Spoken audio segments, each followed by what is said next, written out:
Pero bago daw ituro ng Silver Lily kay Kim kung paano ang magmahal ay kailangan niya munang iwanan si Sylvia.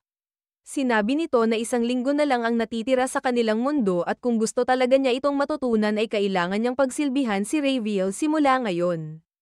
Pinaliwanag nito sa ating bida na ang sariling pag-ibig lang niya ang kanyang alam kaya ang natatanging paraan lang para maturo niya ito kay Kim ay ang makita niya ito ng malapitan.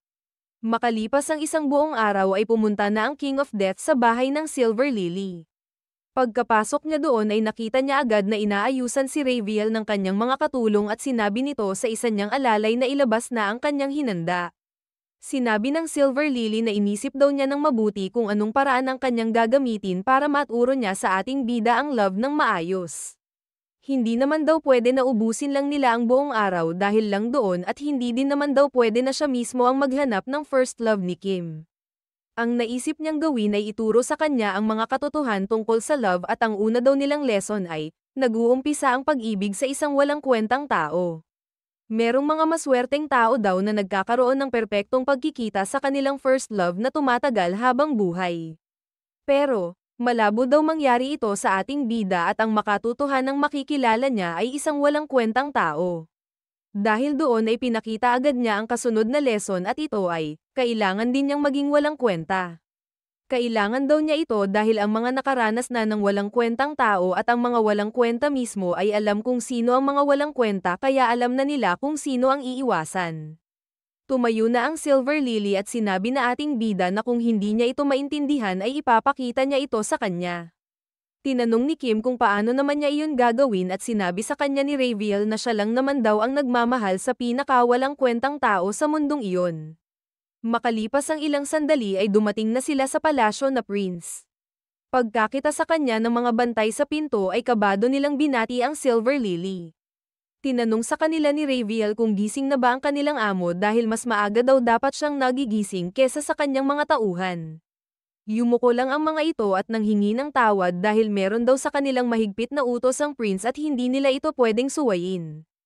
Lumapit naman sa isang bantay ang Silver Lily at sinabi na alam niya na inutos sa kanila na huwag siyang papasukin doon pero ang emperor daw mismo ang nag-utos sa kanya para kamustahin ang prince kaya tinanong nito ang bantay kung susuwayin ba niya ang kanilang hari.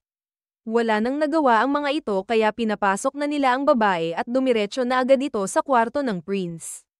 Habang kumakatok ay tinatanong ni Raviel kung gising na ba ang lalaki at sinigawan lang siya nito at sinabi na huwag siyang pumasok sa loob.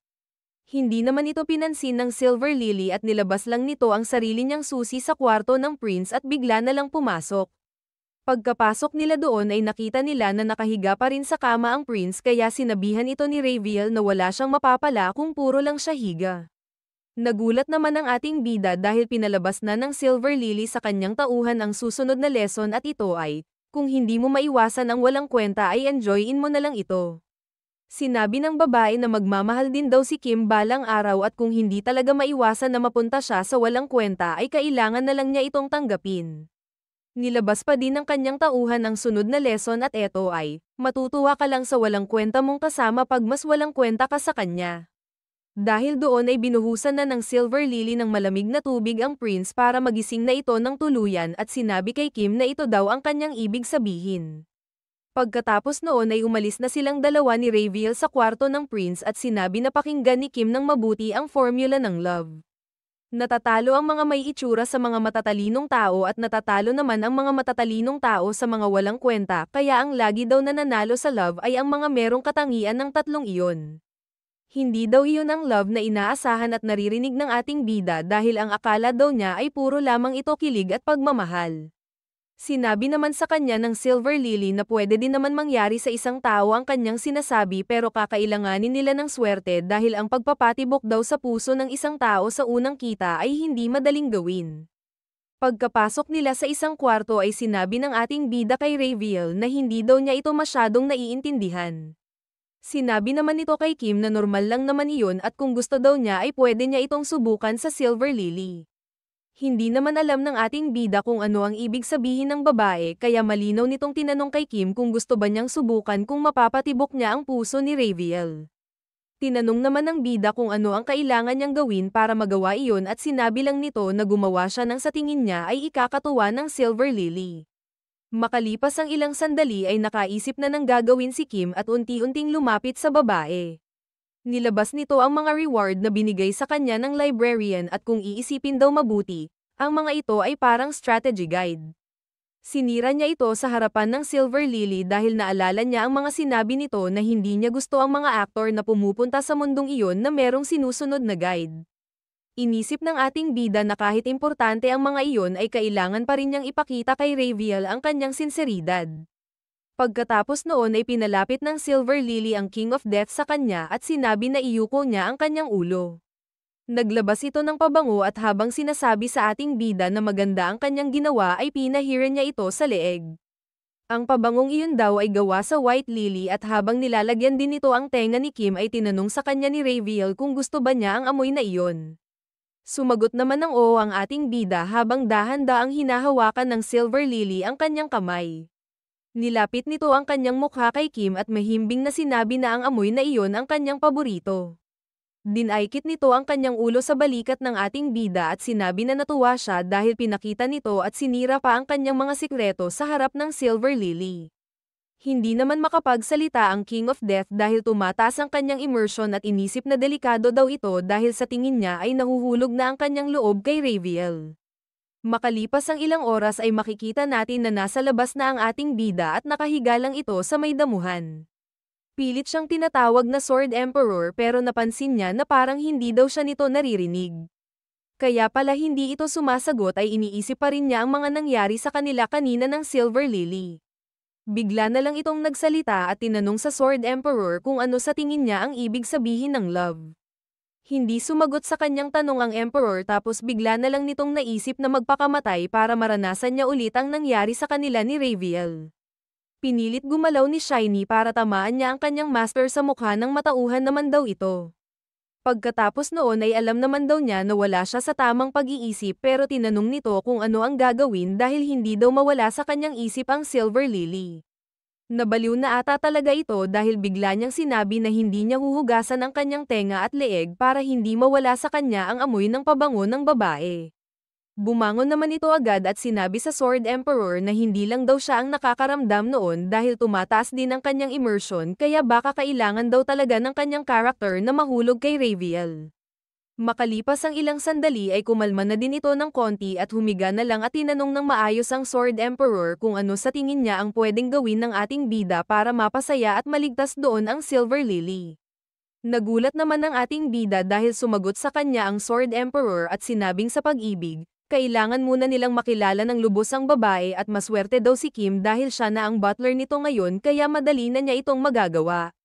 Pero ang problema daw nila ay malapit nang matapos ang mundong iyon kaya kailangan daw niya itong bilisin. Kinagabihan, makikita natin na pinapasunod ng Silver Lily sa kanya si Kim dahil ipapakita daw nito sa lalaki ang kanyang sikreto.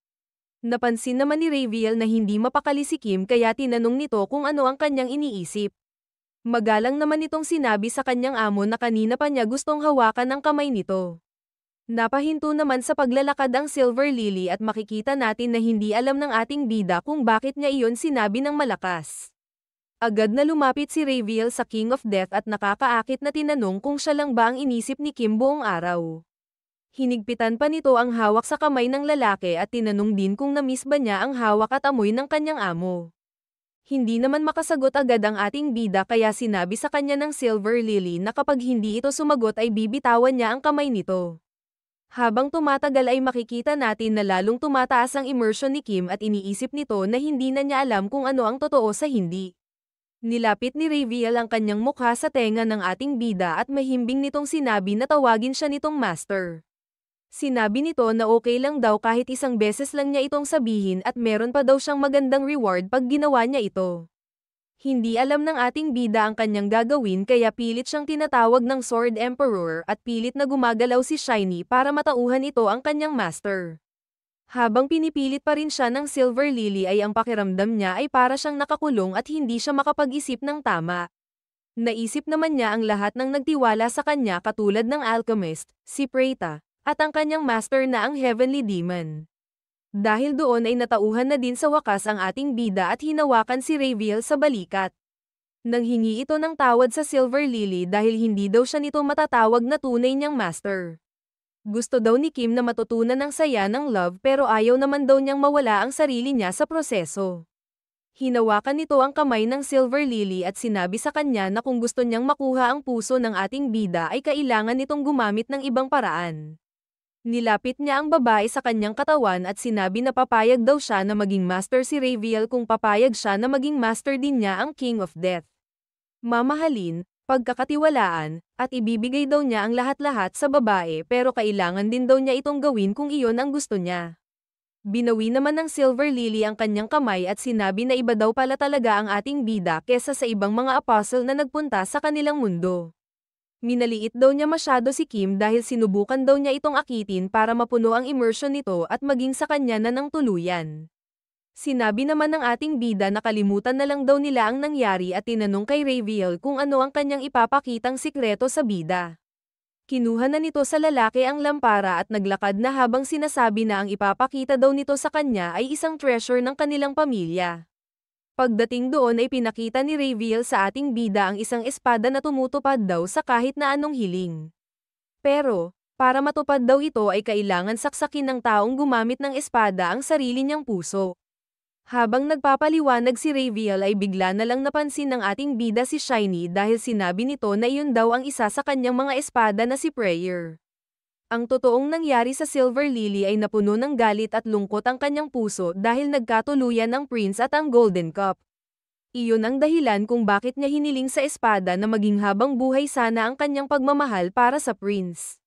Para matupad ang kanyang hiling ay sinaksak niya ang sarili niyang puso at doon na daw nagumpisang maging eternal ang kanyang buhay at bumalik kada 10 araw.